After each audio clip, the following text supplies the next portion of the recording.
नमस्कार दोस्तों। मर्यादा पुरुषोत्तम भगवान श्री राम की धर्मपत्नी माता सीता, जिन्हें लोग जानकी, मैथिली, वेहदी और न जाने किन किन नामों से जानते हैं। दोस्तों, माना तो ये भी जाता है कि माता सीता देवी महालक्ष्मी का अवतार हैं। लेकिन क्या आप जानते हैं कि माता सीता ने राजा जनक के घर में क्यों जन्म लिया? अपने पूर्व जन्म में कौन थी माता सीता? आइए तो दोस्तों जानते इस वीडियो के माध्यम से। तो दोस्तों, आप सभी से हाथ जोड़ के निवेदन है, वीडियो में अंत तक बने रहे। यदि आपने अभी तक हमारे चैनल को सब्सक्राइब नहीं किया तो चैनल को सब्सक्राइब और वीडियो को लाइक कमेंट अवश्य कर दें। दोस्तों, जब जब धर्म की हानि होती है और पाप बढ़ता है, तब तब भगवान धरती पर प्रकट होते हैं।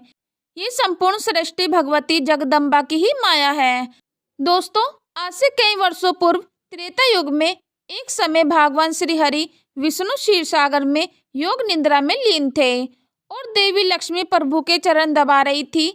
तभी भगवती लक्ष्मी ने श्री हरि के हृदय में विराजमान होकर प्रभु से प्रार्थना करी कि मैं पृथ्वी पर कुछ समय के लिए जाना चाहती हूँ।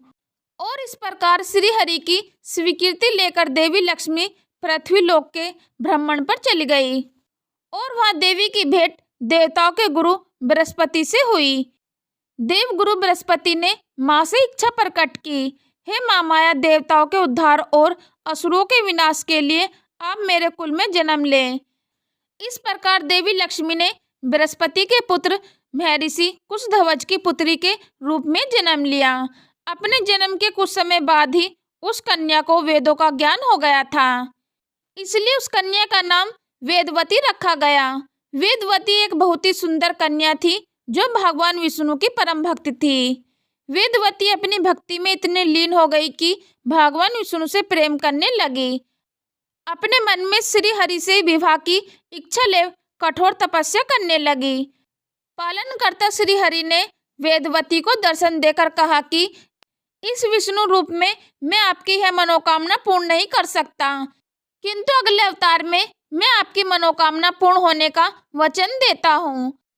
पर देवी वेदवती तो पुनः श्री हरि के ध्यान में लीन हो गई और फिर एक बार उस स्थान पर परम शक्तिशाली असुर रावण वहां से गुजर रहा था।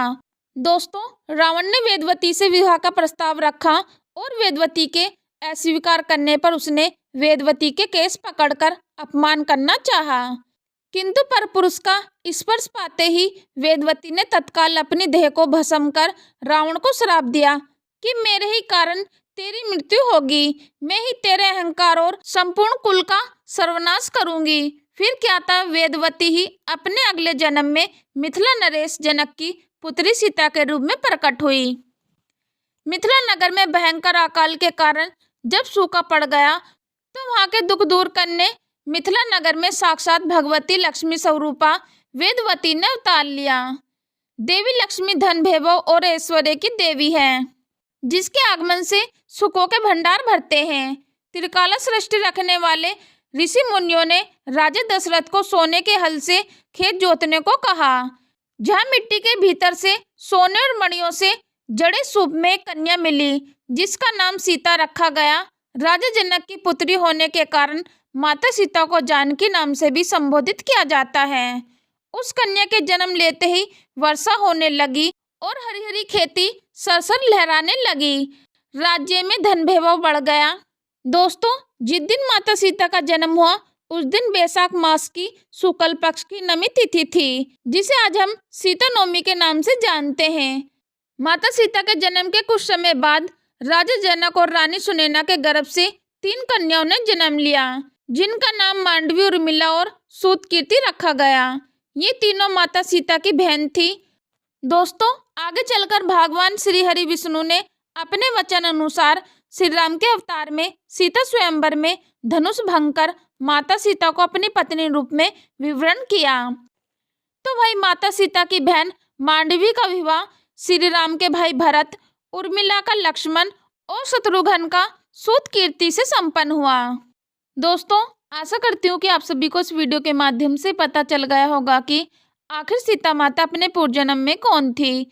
तो दोस्तों, नीचे दी गई कमेंट बॉक्स में कमेंट करके अपनी राय अवश्य बताएं।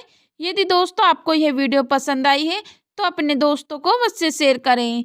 दोस्तों, रोजाना ऐसे ही अन्य धार्मिक वीडियो पाना चाहते हो तो हमारे चैनल प्राचीन स्टडी से जुड़े रहे। यदि आपने अभी तक हमारे चैनल को सब्सक्राइब नहीं किया तो चैनल को सब्सक्राइब अवश्य कर लें। यदि आप प्रभु श्री राम के सच्चे भक्त हो तो नीचे कमेंट बॉक्स में जय श्री राम अवश्य लिखें। चलो तो दोस्तों, मिलते हैं फिर नेक्स्ट वीडियो में नए ज्ञान के साथ। हम लेते हैं आपसे विदा। धन्यवाद।